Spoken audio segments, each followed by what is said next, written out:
Okay, let's go ahead and call to order our House Judiciary Committee meeting today. And if you would, as we always do, if you'll bow your heads, we'll begin with a word of prayer. Lord, we pause now and we ask you to be with us in this room and give us the wisdom needed to do well for our state. Bless us and keep us as we move forward. Amen. All right. Mr. Chairman, good to have you here today. What'd y'all do over in the Senate today? 2 House bills. All right, good deal. I think we passed 4 Senate bills. I could be wrong, but I think we passed 4 Senate bills. Let's see if we can pass some more. Why don't you be so kind to tell us about, I'll have to say they both came out of Judiciary. well, quality work, I guess. Yeah, quality work. Mr. Chairman, why don't you tell us about Senate Bill 97? All right, this is an industry bill requested by the self-storage industry, which is there are approximately 1,500 self-storage operations scattered around Georgia. 80% of them are small businesses. This bill does one thing. It provides for uniform late charges set at a maximum of $20 per month for late installments, or 20% of the rent, the monthly rent, whichever is greater. This is a standard that's evolving around the country. About 19 states have adopted it so far. It's intended not to circumvent freedom of contract, but to give a safe harbor to avoid litigation, which is in other industries that didn't have a cap on late fees. There have been courts have been deciding, and we think the legislature ought to set the pace here. Thank you, Mr. Chairman. And I had the ability to sit in on the Whip Kelly's subcommittee, and there was a good discussion there about the bill, and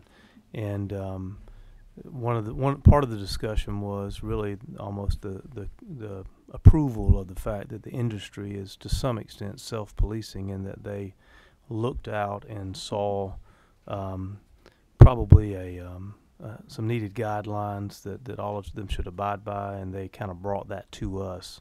Is that accurate? That's absolutely correct, and I think since the self-storage industry is already regulated in the Georgia Code, it's perfectly appropriate that this be a part of it.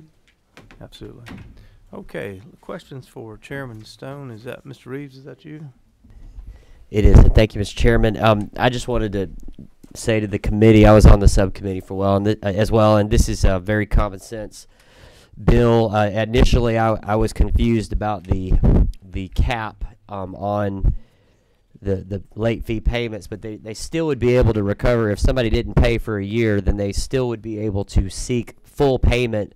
Just on top of that, the penalty fee is what this bill covers, and it is self-policing. It's trying to weed out some bad players. I think this is an easy bill. Thank you. Thank you. Other questions for Senator Stone from the committee? Do we have anybody signed up to speak to the bill? No? Nobody? Okay. All right. Did you have anybody else you want to bring forward, Senator? No, I don't. Okay. All right. Well, then we appreciate you coming and bringing that to us. If there are no more questions for the senator, then we'll bring the bill back to the committee. Is there a motion regarding Senate Bill 97? There's a motion. There's a second? Second. Any further discussion? Hearing none, all those in favor say aye. Aye. Any opposed?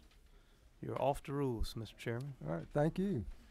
Let's let Senator Payne come up and do his next, and then we'll come back to you. Is that okay?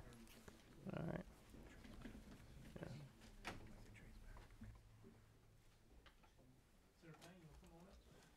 Absolutely, Mr. Chairman. Yes, sir, very good. How about you?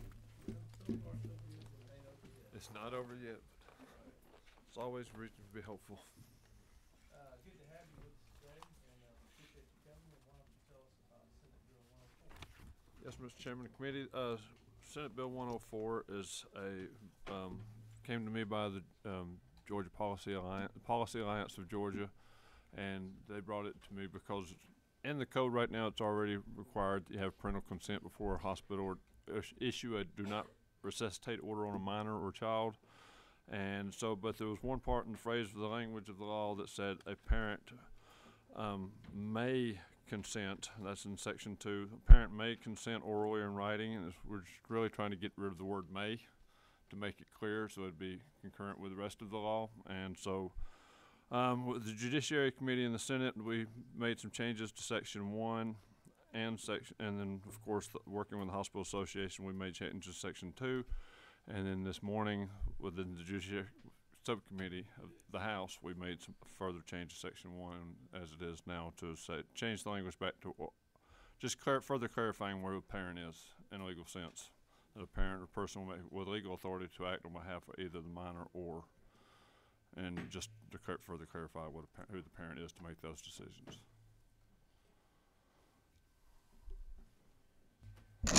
So basically, Senator, quite often when I try to look through these bills, I ask myself, number one, what is the problem and how we're going to solve it? So the problem would be that the clarity in the language of the law as it currently stands is ambiguous at best. To use the word may, when a parent may consent orally in writing. So it's really just trying to get rid of the word may, because a parent, it's not that they may. The hospital, if a hospital, we don't want, the hospital has to have the approval of the consent of a parent before issuing a do not. That's one of the criterias, and that's down to section 2, where it says the exceptions pursuant to section E of this code section. Well, section E of the code section lists all the ways that regarding the parent. I mean, why the parent would have to be the person, and if that parent's not there, who else would do it? And that would be 2 consenting doctors would be one. If the parent, say for instance, if there was an accident, God forbid, and the parents were no longer there, but the child was, they would take 2 consenting doctors, but they list several ways that that there's always oversight to make sure that do not resuscitate order is issued in a proper way. okay. And so what we'll do is allow questions from the committee at this Yes, time. sir. And I don't know if you brought anybody with you, but you're certainly welcome to bring anybody up. I don't have any. Okay, all right, good. All right, Ms. Rich, was that you? No. Oh, who's that? Mr. Dryer? Mr. Dryer? Thank you, Mr. Chairman.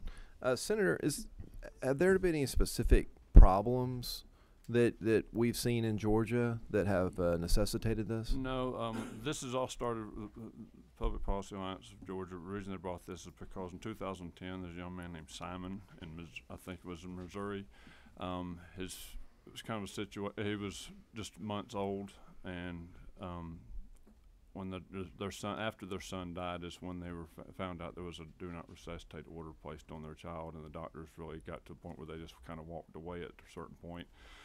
And so then a lot of states are now just going back and tightening up the language of their laws to make sure that does not happen, that a parent always would be given the opportunity to have the proper consent before a do not resuscitate order is ordered on their minor or their child. Senator, who gave the do not resuscitate order to the young person, Simon, that passed in that example? That was in his chart. I mean, they found it in his file after the fact. The parents were just kind of dumbfounded because nobody was doing anything to help their child, and I believe that was in 2010. So several states have now, just like I said, gone back and tightening up their rights, or passing Simon's Law is what it's referred to, just to make sure that parents always will have consent, have the opportunity to give consent before do not resuscitate orders ordered on their minor or child. Does it, and I was trying to look through 3139-2 right now. Is there a and I understand cleaning up the language, and it actually looks pretty. This looks more straightforward. I certainly respect that. Does it take away anyone currently that can issue a do not resuscitate order? No, it does not. Okay. Is that you, Ms. Rich? Yes.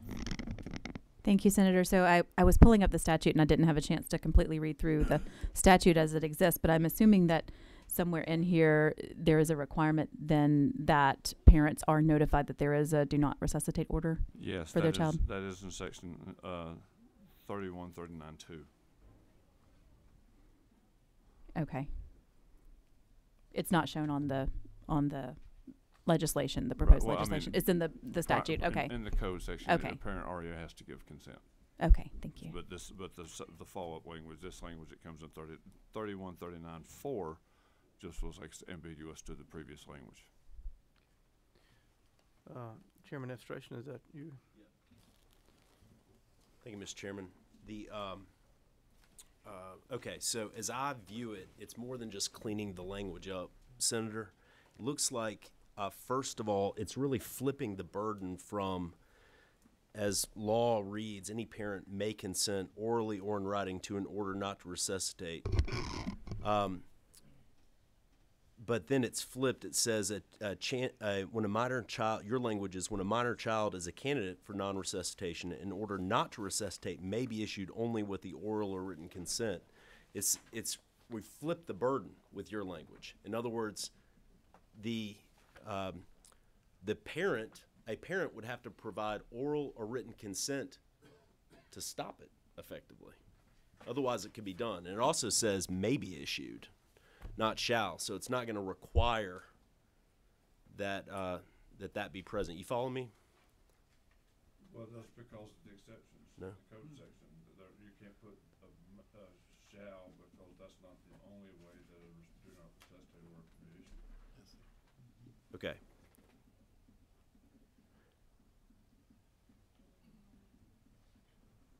So existing law says a parent may consent orally or in writing to for non-resuscitation, but the language here says when a minor child is a candidate, an order may be issued only with the oral or written consent of the minor's parents. I agree with that. I agree with your Okay. reading of that. It flips the burden.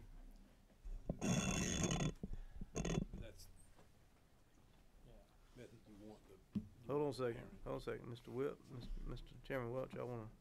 Well, I mean, I was just I'm saying gonna turn I your agree. mic on so people can hear you. That's what I'm gonna do. Which one? Okay, 16. I was just making kind of an informal point, Mr. Chairman, but I appreciate you recognizing me. That I agreed with Chairman Estration's kind of interpretation of this not being necessarily a cleanup, but it is a substantive policy change that I think, we can debate that, but I don't agree that it's a cleanup in any way. I do think it is a flip in terms of how we do things today. So Chairman Estration, explain this to me. Make it simple where I can understand. We just You want, Mr. Chairman Welch, you want to chime in? no. Chairman Administration is right. We discussed this in subcommittee. I know that's the presentation you have here, but we did discuss this, and that it is a more affirmative statement that the order not to resuscitate cannot occur unless you have the parent's consent. So that is a much more affirmative statement, and so I do agree with what Chairman Administration is saying, but we did think that this language was preferable in terms of You go ahead. in terms of That's policy. also why we explained what parent is, and that's why we had before this one, we had, with the language we changed this morning in the subcommittee of this committee was beforehand we had a parent means biological parent, legal guardian, custodian, or other person with legal authority to act on behalf of either a minor or, and that was the change we had made in the code section that now, what we have now is where it says, or a person with legal authority to act on behalf of either a minor or. And so we had on there so that we would have all those who represents as a parent, so that it would be only someone with legal authority to make that decision would be consented. Ms. Oliver, did you want to speak? It took me a while in subcommittee to get my confusion dealt with, but this statute defines doesn't define parent as the intact married bio parents of a child. It defines parent more broadly. For instance, the father of an illegitimate child is not a parent under the statute because he does not have legal authority. And if the guardian is appointed over the wishes of the parents, then the guardian is the parent for the purpose of the statute. It took me a while to get over that confusion. So we're not talking about the biological parents when it's defined, but we're talking about anybody who has a court order. I think what we're saying is that they've got to have a court order, though. That the bio parents cannot determine do not resuscitate if there's somebody standing in the hospital with a court order that gives them custody. Am I right about that, Ms.?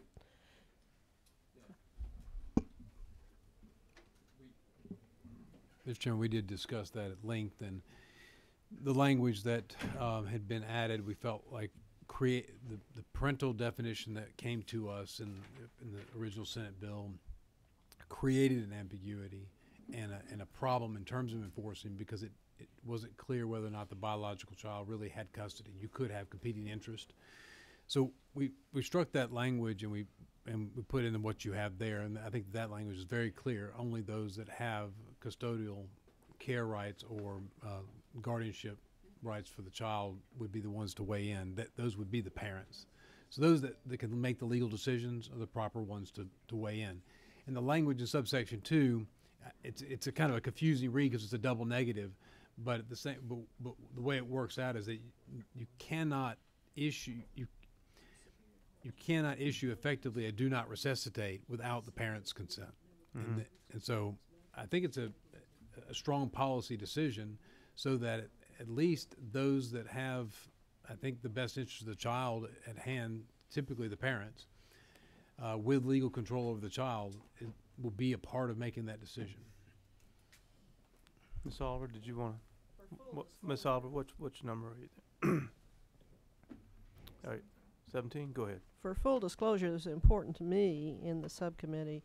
You can have two divorced parents. They're legal parents, but the father may have the party in the settlement agreement that gives him legal authority to make medical decisions. So in that case, the mother would have no decision making on a very significant medical decision. That's all part of this. So when you say the person with legal authority, you're talking about divorced parents too. In many of the agreements that are written, it's specific.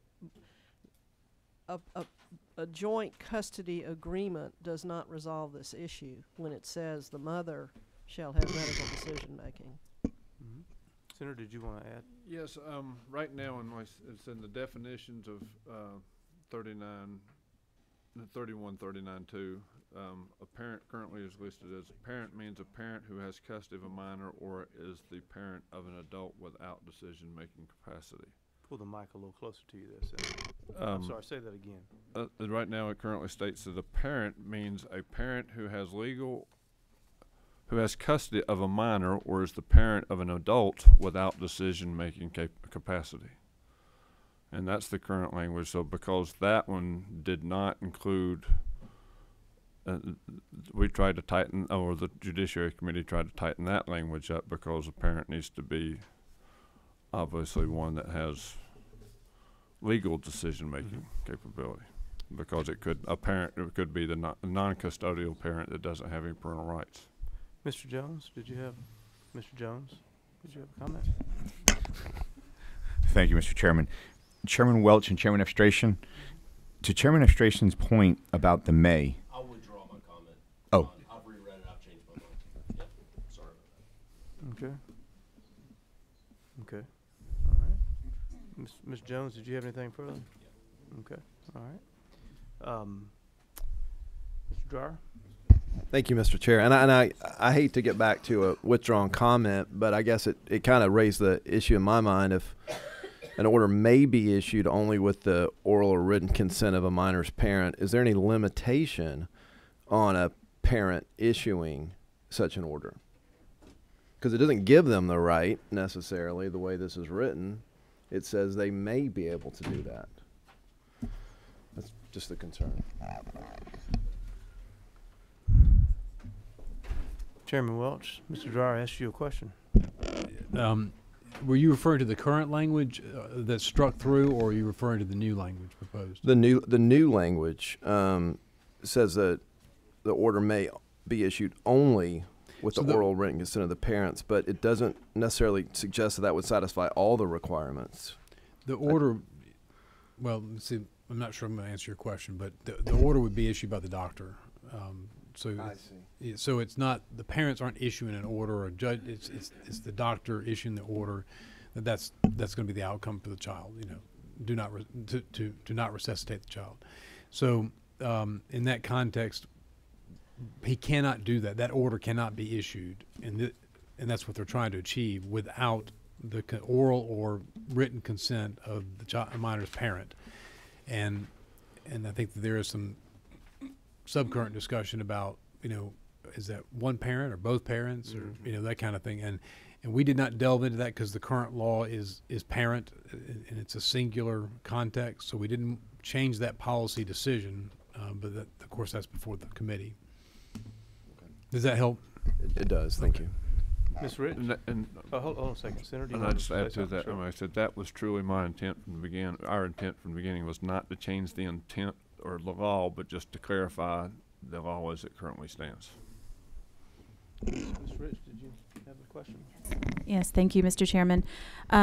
Going back to Representative Oliver's point, and this may not have been the changes that were intended to be made in the legislation, but I do think we have a problem because in most divorce cases that I handle now, the parents do end up with joint custody. And very oftentimes they have equal decision-making authority with respect to non-emergency medical care, with one parent having final decision-making authority in the event that they can't agree. So I'm concerned, I suppose then that order would control and not the statute. Is that your understanding too? Have you gotten comfortable with this language, Representative Oliver?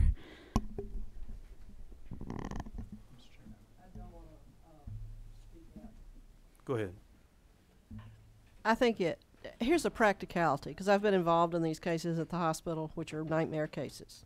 The practicality is that when there's conflict with a family, the hospitals frequently will use an ethics committee to resolve that. The discussion in the committee, though, did raise the issues of the most difficult cases. When the two parents legally married to each other don't agree, what does the hospital do in that case? And in other cases where the parents are divorced, somebody's going to have to go find an agreement. And sometimes those agreements, they're just all over the board about whether or not there's a tiebreaker, whether there's some kind of mechanism, or whether the medical decision is assigned to one parent or another. And I think those are the realities of how hospitals have to respond in these nightmare cases. I don't know if this statute can solve that, is what I'm saying. But to the extent we want to talk about whether or not you need both parents' consent or timing of anything, I didn't want to go there particularly.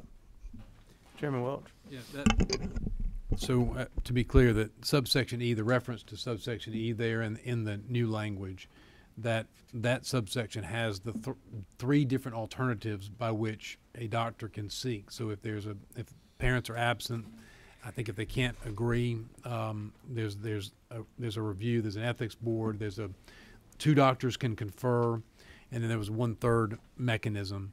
But we're not altering that, but we did want to make clear that that is still in play, to Representative Oliver's point.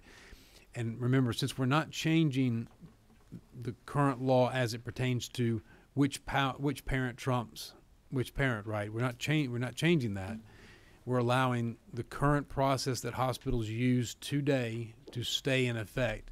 We're just making it abundantly clear that no order by a doctor to not resuscitate a child can be issued. The doctor can't make that decision and issue that directive unless he's gotten the oral or written consent of a parent. Now, whether or not it needs to be two parents, hospitals currently deal with that themselves their own way, under current policies and law. So we didn't want to get into that Pandora's box. And I will say too that I have been throughout this whole process. I have been working with the Georgia Hospital Association and others, and that's what we came up with. The language that we presented for your committee this morning was with everybody on board that had been working with us. Okay. All right. I don't think we have anyone signed up. You do? Did you sign up? No, I haven't signed up. We'll allow you to sign up. Right there. Okay. But it has to be legible. I have that problem sometimes. Either my eyes or somebody's writing. I don't know which one.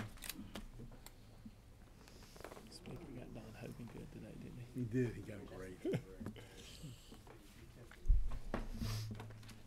you like to sit right here at the? Okay.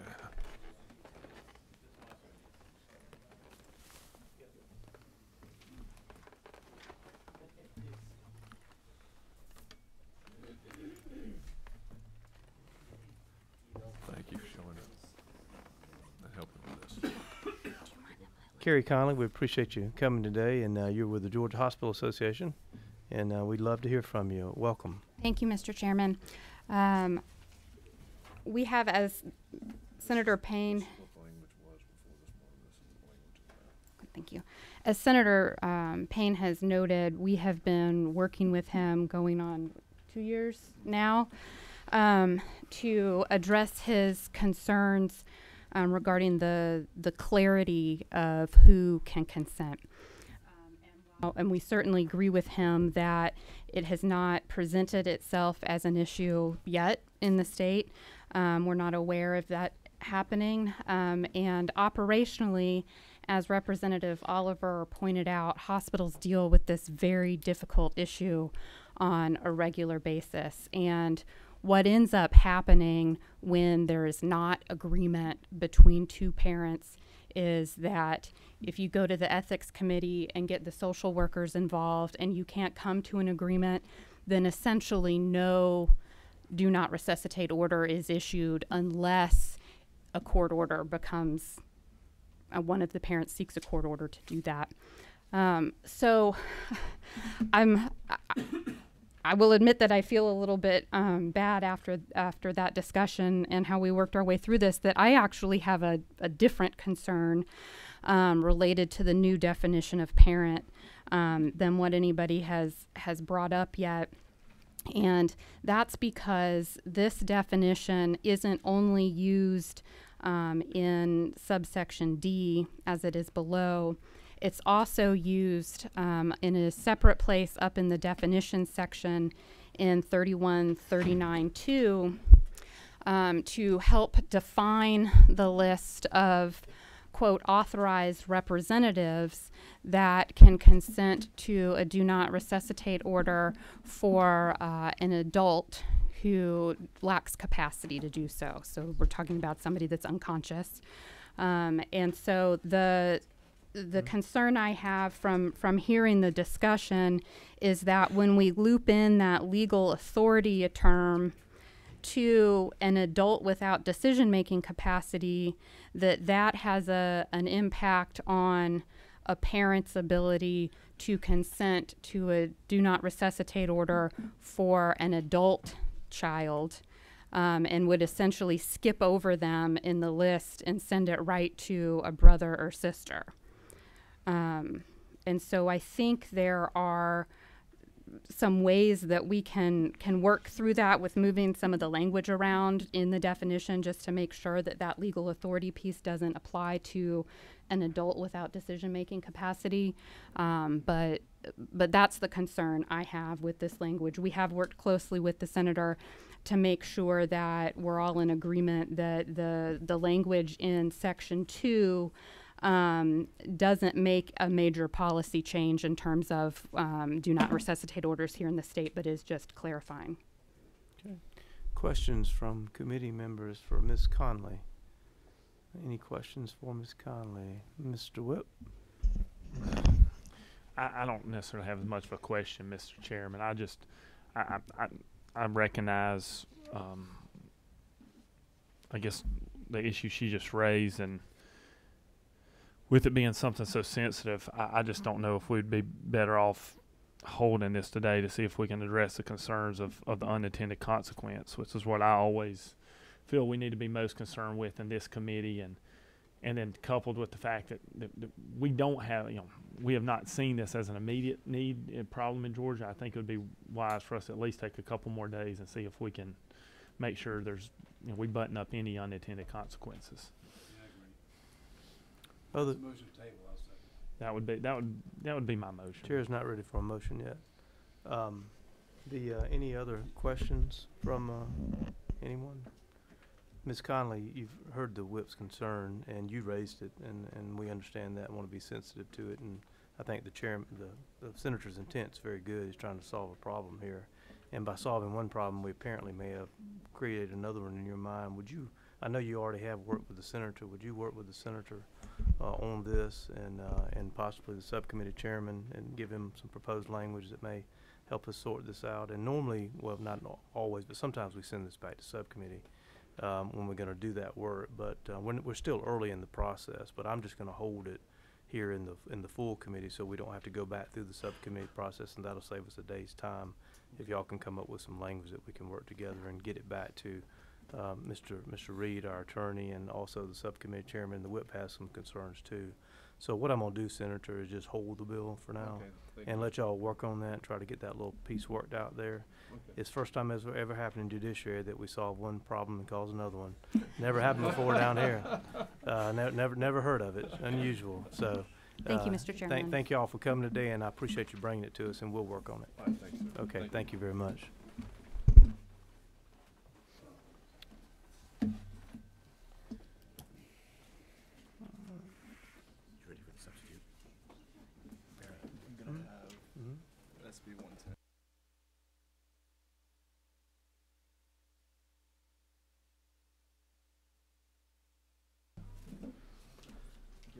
Senator Stone, you're 1-0. Do you want to come forward or just rest on your victory? 100% batting average right now.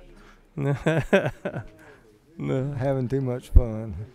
We appreciate you coming back, and I knew there would potentially be more discussion on this one, and I wanted to let those other two get out of the way. What's being passed out to you is a substitute that's already been shared with the chairman of the Senate Judiciary Committee for the Business Court bill, and I know that there have been some prior discussions. Chairman Stone, as you and Chairman Efstration have worked through this, and we appreciate you coming today. And the chair's intent today was to have a discussion about this and air out some of the distinctions between the Senate bill and the House bill.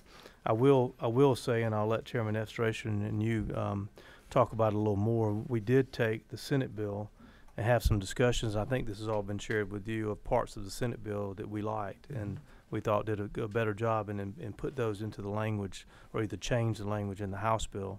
So at this point, Senator, we'll proceed as you would like. If you'd like to talk about it first, or if you want to talk about the changes that we subbed in to the House language that we took from the Senate bill, however you'd like to proceed is fine with me. I'll make some comments about it without belaboring it, since all the members are familiar with the concept. It's been discussed since last year when the H.R. 993, the constitutional amendment, was being drafted. I'll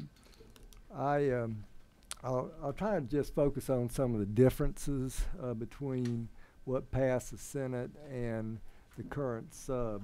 I can't say I'll cover all the differences because I really haven't been able to go line by line. But going back to the H.R. 993, this was came from the Court Reform Council through the governor's office through Chairman Efstration when he was floor leader.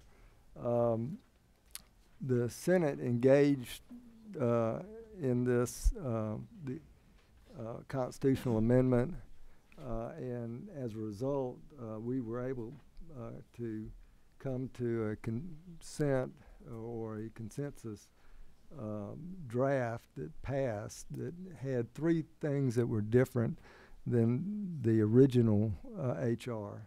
That was the requirement of legislative ratification, the requirement of consent of the parties, and the recognition of the right of local circuits to have their own, create their own business court divisions, basically validating the Metro Atlanta business court if it wanted to continue. It'd been a pilot program for over a decade. And also to allow other circuits that might see a need for that to do that. Those were the main changes, and we tried to keep within the spirit of those changes, and I believe to a large extent that was done both in the Senate and in the House. There is one key distinction, and that is, well, I'll have to say two. One that I was primarily concerned about, and that is to preserve the element of consent of the parties, because you're dealing with an unelected judge, one that's not probably going to be from your locality unless you're close to Atlanta under the House version,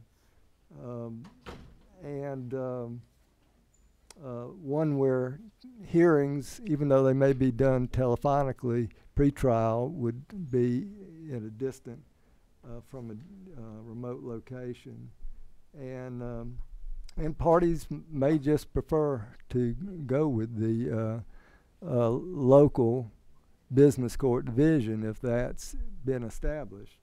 And so to do that, we put in all the mechanisms for having a case start in business court, that there was a way to exercise that requirement or right to consent. And I'll go over that, because that's a very important issue, not just from our point of view for the reasons I've stated, but there were concerns from, I believe, the Chamber, which had been a big proponent of this effort, that there wouldn't be enough cases generated if you had some kind of consent requirement. In the bill that passed the Senate, we addressed that in several ways. We have a slightly broader subject matter jurisdiction, arguably because we referenced the Trade Secrets Act, and also covenants not to compete and no solicitation covenants. So you've got a little broader subject matter. Arguably that was already included in the catch-all provisions that are in both bills, but we specified that as along with some of the other ones that have been in both bills, like the Uniform Commercial Code.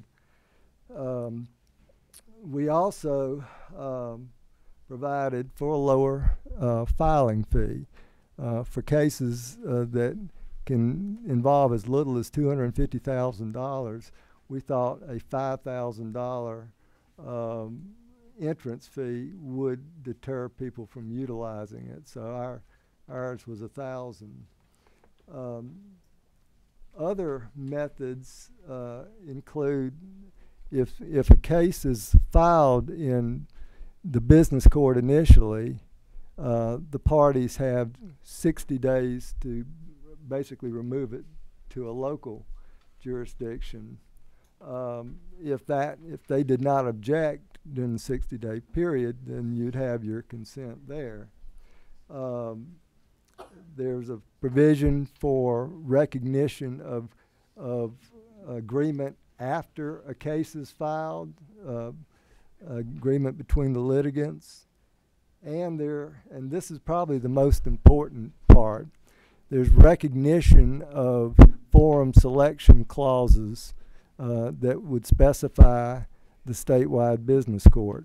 And excuse me, when I say statewide business court, that's what y'all call Georgia Business Court. There was a name difference.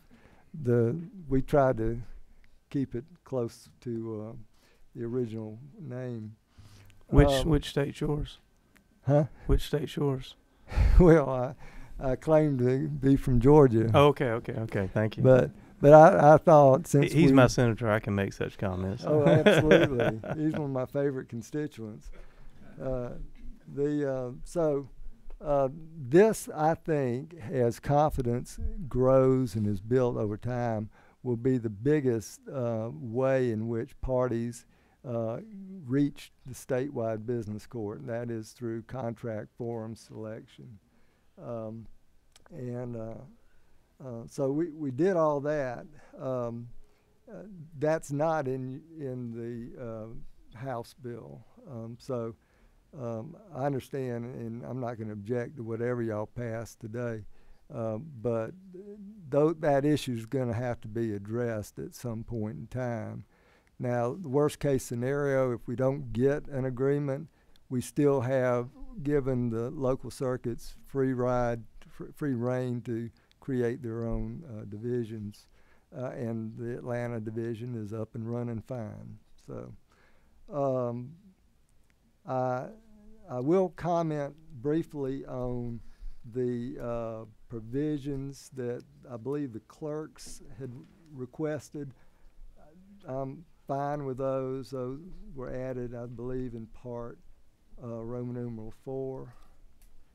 And here's a little technical thing.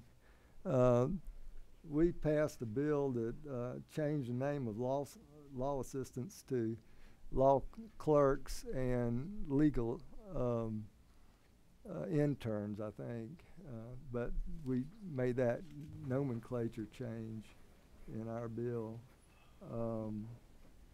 Those are the main things. And since some of y'all may not be privy to the issues as they come down the road to a final disposition, I thought it'd be good for the committee to have it all out in front of you in case it hadn't already been discussed, and I'll try to answer any questions you might have. I know Chairman Estration probably can do a better job explaining the differences, but that's the way I view it. Okay, thank you, Mr. Chairman. And questions for Chairman Stone. Ms. Oliver, is that you, number 17? I don't know how the chairman wishes to proceed today, that chairman, and how Chairman Estration wishes to proceed. But as I understand, the big difference is, and what we have here is the House bill in front of, we have Senate Bill 1. I'm not sure what document we're working from because your comments are not in writing before us, but I agree with you that there should be consent by both parties, and I want to say why. I fear a procedural delay tactic. Probably it's sometimes an unfair tactic to delay, to petition the business court by one party for acceptance, the other party objecting, and that taking XYZ time before a case that's not appropriate, or for whatever reason the business court judge sends it back. I don't like the opportunity for that delay. Is the House and the Senate agreement on the jurisdictional limits? Because I wanted to raise the $250,000 limit, and I didn't. I believe in agreement. It's $250,000 on most claims and $1 million on commercial real estate. And I prefer to hire $1 million for everything, but that's sounds like there's only. Thank you, Mr. Chairman. Just to clarify, only there is actually $0 threshold on seeking declaratory and injunctive relief in certain specific circumstances in the House version. The Senate version has a hard amount of controversy across the board. I think you're right. Yeah. And I'm also in agreement that if parties in Fulton are happy to keep the Fulton Business Court, or Gwinnett happy to keep it, that is preferable. To me, this is a little bit of an experiment for the county, Georgia. I don't know that it has to be a full-time job in the first 2 years. We just don't know. We have a lot of very capable senior judges who are compensated in XYZ ways that could serve as they do in Fulton. I just wanted to, Mr. Chairman, just briefly say I agree with him on much of what he just said about the Senate version. Well, you did used to be a senator. Yeah, maybe that's it. and a chairman of Judiciary. That's right. In both bodies. Mr. Chairman, I'd be Weird career. neglectful if I didn't point out one other difference, 'cause I don't want there to be any. Sure, absolutely. Quite to my surprise, my committee, which is composed of people from all over the state, including probably more from Metro Atlanta than any other place, thought the most convenient forum for this court would be the geographic center of the state, and that's Macon, Georgia. That was Senator Kennedy, right? But then it spread, and it's not the first time he said something that has spread. But we love him. But it was unanimous. Unanimous. And I just throw that out, for what it's worth. All right. Mr. Dreyer? Thank you, Mr. Chairman. And I do want to first recognize the immense work that Chairman Efstration and you have both done on these versions and all the details. I know it's a lot of work, and there's a lot of threads in here that impact a lot of other threads. Just to echo what former Chair Oliver said, the consent of both parties solves so much. Twice former Chair. Twice, thank you. Twice former Chair. That's right. No pressure, Miss Oliver. I apologize, Mr. Dreyer. I interrupt your thoughts. You go ahead. No problem. But I think it does address not only the delay, but also potentially forum shopping between plaintiffs or defendants. And I think especially starting with just one judge, I would be very concerned there would be potentially immense lobbying regarding a judge. And if both parties are consenting, if the judge is doing a good job just calling balls and strikes, I think it'll be very successful. If you find a situation where the plaintiff every time moves to business court or the defendant every time moves to business court, I think that would take away a little bit of I don't know, not respect, but maybe some confidence in the system. So I appreciate the way that's done. And then that also, to me, kind of addresses a lot of other things regarding a threshold on jurisdictional issues, too. Other questions of the author? Okay. I don't think we had anybody signed up for this bill either. So, and I see nobody raising their hand. So, any other comments or questions from members of the committee? Did you, Mr. Efstration? Well, this would just be more of a comment, if that would be all right, Mr. Chairman, just going through this. So I appreciate the comments that have been offered today. I know this committee looked at this extensively before. As members are aware, the Court Reform Council recommended the statewide business court because of a need that was out there. It was because of an existing need that was there, even with the Metro Business Court that we have. And I'll direct your attention to lines 28 to 30, which reiterates that nothing in this bill is to do away with an existing business court or the creation of an existing business court in the future. And also, for clarity here, LC 411957S, this is the House version of the bill that is offered for your consideration here on the as a substitute to the Senate bill, with a few changes, which I'll go through briefly. But the real heart of the matter is, anybody who's worked in the Fulton County Business Court when it was originally created is familiar with the fact it required both parties to consent to be in that court, and it wasn't used. It just wasn't used. It wasn't. And now that there is a compulsory nature where a case can be put there, now it's provided great success for both plaintiffs and defendants, because in many circumstances, the need to have an outcome to the case is even more important sometimes than the outcome itself. And unfortunately, there are circumstances where, for whatever reason, an outcome can't be reached. We also incorporated many of the successes from the Fulton Business Court into the House version of this bill, which includes judicial discretion of the judge to vet the cases that are petitioned to be sent there, to make sure it really is appropriate that case should be before the court.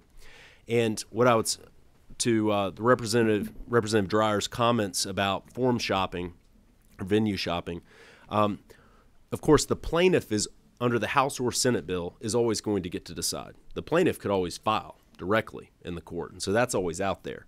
The issue is if a plaintiff has made that decision and a defendant, because of the judge's expertise and experience and all the reasons that the Court Reform Council identified the need for this, and by the way, 70% of voters approved it, close to 70% approved it, well then there would have to be a means by which that entry could be made.